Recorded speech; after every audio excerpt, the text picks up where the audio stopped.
Breaking news Hyderabad నాచారంలో దారుణ హత్య జరిగింది. లిఫ్ట్ ఇచ్చిన యువకులతో చిన్న మాట ఆ వ్యక్తి నిండు ప్రాణం తీసింది. ఎల్బీ నగర్లో మద్యం సేవించి ఉన్న 45 ఏళ్ల మురళీకృష్ణకు ముగ్గురు యువకులు కారులో లిఫ్ట్ ఇచ్చారు. కారులో మొదలైన మాటల యుద్ధం ఉప్పల్లో టిఫిన్ కోసం ఆగినప్పుడు చట్నీ పడటం అనే చిన్న విషయంలో మళ్లీ రాజుకుంది. దీంతో ముగ్గురు యువకులు కలిసి మురళీకృష్ణపై దాడి చేశారు. ప్రతిగా మురళీకృష్ణ కూడా దాడికి దిగడంతో వారిలో ఒక యువకుడు కత్తితో మురళీకృష్ణను పొడిచి చంపేశాడు. ఈ ఘటనపై కేసు నమోదు చేసిన నాచారం పోలీసులు ముగ్గురు యువకుల్ని అదుపులోకి తీసుకున్నారు. వీరిలో ఒకరు మైనర్ బాలుడు ఉన్నట్టు గుర్తించారు.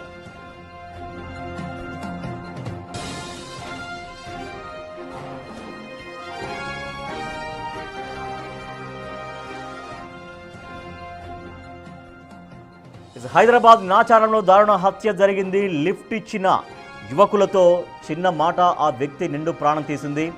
ఎల్బీ నగర్లో మద్యం సేవించి ఉన్న 45 ఏళ్ల మురళీకృష్ణకు ముగ్గురు యువకులు కారులో లిఫ్ట్ ఇచ్చారు. సో ఆ లిఫ్ట్ ఇచ్చినటువంటి కారు అదే. బిగ్ టీవీ స్క్రీన్ పైన మీరు ఎక్స్క్లూజివ్గా విజువల్స్ చూస్తున్నారు. ఎస్, అది స్విఫ్ట్ కార్ లాగా కనిపిస్తుంది. ఎస్, ఆ కారులోనే ఆ ముగ్గురు యువకులు ఆ మురళీకృష్ణకు లిఫ్ట్ ఇచ్చారు. సో కారు లిఫ్ట్ ఇచ్చిన తర్వాత కారులో మాటల యుద్ధం మొదలైంది. అంటే మాట పెరిగి ఉప్పల్లో ఒక దగ్గర ఆగారు. టిఫిన్ చేద్దామని ఒక ఉప్పల్లో ఆగారు. సో ఉప్పల్లో ఆగినటువంటి సమయంలో చట్నీ పడటం అనే చిన్న విషయంలో మళ్ళీ వాళ్ళ మధ్య గొడవ రాజుకుంది. దీంతో ముగ్గురు యువకులు కలిసి మురళీకృష్ణపై దాడి చేశారు. అక్కడ దాడి విజువల్స్ కూడా మనం చూస్తున్నాం. సో ఆ ముగ్గురు యువకులు అతన్ని తరిమి కొడుతున్నటువంటి విజువల్స్ చూస్తున్నాం.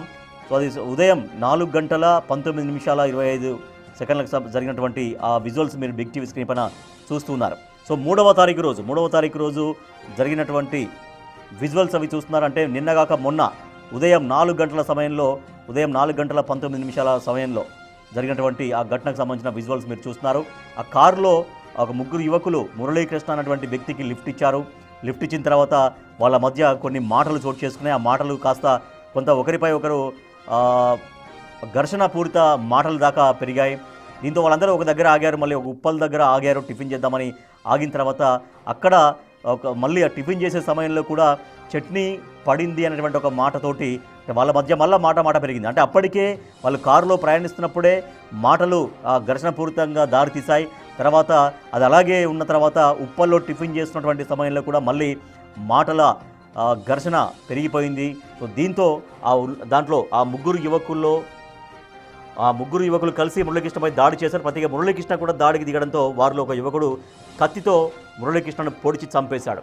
ఈ ఘటనపై కేసు నమోదు చేశారు పోలీసులు. ముగ్గురు యువకుల్ని అదుపులోకి తీసుకున్నారు. వీరిలో ఒకరు మైనర్ బాలుడు ఉన్నట్టుగా కూడా పోలీసులు చెబుతూ ఉన్నారు.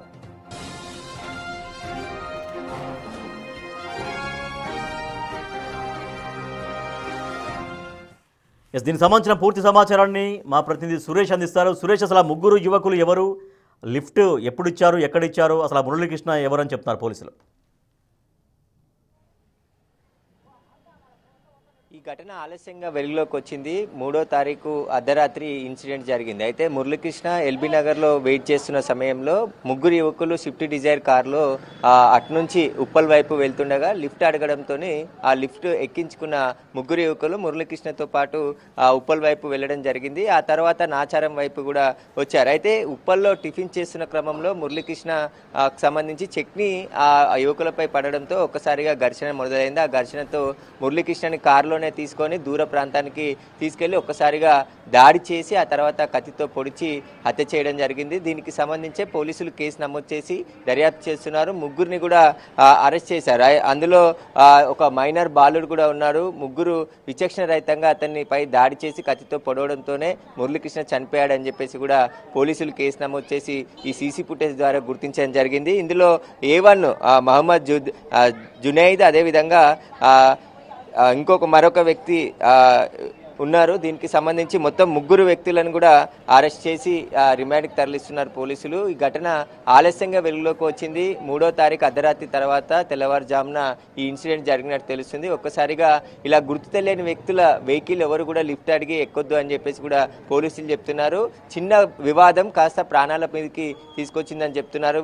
మురళీకృష్ణకు సంబంధించి లిఫ్ట్ అడిగాడు. అతను ఎల్బీ నగర్ నుంచి ఉప్పల్లోని వినాయక్ నగర్ సంబంధించి ఆయన ఉంటూ ఉంటాడు. అక్కడ దాంట్లో దిగడానికి వెళ్ళడానికి ఈ కార్ ఎక్కి లిఫ్ట్లో ద్వారా రావడం జరిగిందని చెప్పేసి కూడా పోలీసులు దర్యాప్తులో తేలింది. అయితే సీసీ ఫుటేజ్ ఆధారంగా పోలీసులు దర్యాప్తు చేయడంతో ముగ్గురు వీళ్ళంతా నిందితులు హత్య చేశారని చెప్పేసి కూడా గుర్తించడం జరిగింది. అయితే ఈ ఘటన పైన నాచారం పోలీసులు సెక్షన్స్ కింద కేసు నమోదు చేసి దర్యాప్తు చేసిన తర్వాతే విషయం.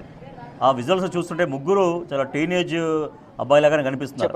అంటే కారు ఎవరిది? కారు ఆ ముగ్గురులో ఎవరైనా ఒకరిదా, లేకపోతే కారు కూడా వేరే వాళ్ళది, వాళ్ళు ఏమన్నా తీసుకొస్తున్నారా? దాని గురించి ఏమన్నా ఇన్ఫర్మేషన్ ఉందా? అంటే దానికి సంబంధించి ఇంకా పోలీసులు దర్యాప్తు చేస్తున్నారు. స్విఫ్ట్ డిజైర్ TG08U1388 అనే ఈ కారులోనే తీసుకొని వచ్చారని చెప్పేసి కూడా పోలీసుల దర్యాప్తులో తేలింది. మణికంఠ, జునైద్ ఇద్దరు కూడా మేజర్లు ఉన్నారు. మరొక వ్యక్తి మైనర్ కావడంతో అతని పేరు పోలీసులు ప్రస్తావించలేరు. అతన్ని జువెనైల్ హోమ్కి పంపిస్తామని చెప్తున్నారు. అయితే ఎల్బీ నగర్లో కారెక్కిన మురళీకృష్ణ ఉప్పల్కి వచ్చిన తర్వాత ముగ్గురితో గొడవ జరగడం, ఆ గొడవ కాస్త పెద్దది కావడంతో అతన్ని మరికొంత దూరం తీసుకువచ్చి ఆ కారులోనే దించి బయట పిడిగుద్దులు గుద్దిన తర్వాత అందులో ఉన్నటువంటి యువకుడు కత్తి తీసుకొని పొడవడంతో మురళీకృష్ణ చనిపోయాడని చెప్పేసి కూడా సీసీ ఫుటేజ్ ద్వారా పోలీసులు గుర్తించడం జరిగింది. ముగ్గురిని ప్రస్తుతం నాచారం పోలీసులు అరెస్ట్ చేసి రిమాండ్కి తరలిస్తున్నారు. మైనర్ బాలుని జువెనైల్ హోమ్కి తరలిస్తున్నామని చెప్పేసి కూడా పోలీసులు చెప్తున్నారు. అయితే వాళ్ళు ఎవరో కూడా తెలియని పరిస్థితుల్లో లిఫ్ట్ ఎక్కిన తర్వాత ఈ ఘటన జరగడం, ఇంకా పలు ఆరోపణలు కూడా చేస్తున్నారు. కాబట్టి మురళీకృష్ణ కుటుంబ సభ్యులు అతను చికిత్స పొందుతూ మృతి చెందాడు కాబట్టి దానికి సంబంధించి ఆయన స్టేట్మెంట్ కూడా పోలీసులు రికార్డ్ చేసి ఉంటే ఒకవేళ హత్యకు ఇంకా వేరే కారణాలు ఉన్నాయనే దానికి సంబంధించి కూడా ఇన్వెస్టిగేషన్లో బయటపడతాయని చెప్తున్నారు. ప్రాథమికంగా దర్యాప్తులో చెక్ని పడడంతోనే గొడవ జరిగిందని చెప్పేసి కూడా పోలీసులు చెప్తున్నారు. కానీ ఇంకా వేరే కారణాలు ఏమైనా ఉన్నాయా, వీరి ముగ్గురు ముందే పరిచయం ఉన్నారా మురళీకృష్ణకి, ఇంకా ఏదైనా కుట్రకోణం ఏమైనా ఉందా అనే దానికి సంబంధించి కూడా దర్యాప్తు చేస్తాం. దర్యాప్తులో అన్ని విషయాలు కూడా బయటకు వస్తాయని చెప్పేసి కూడా నాచారం పోలీసులు చెప్తున్నారు. Right, thank you Suresh.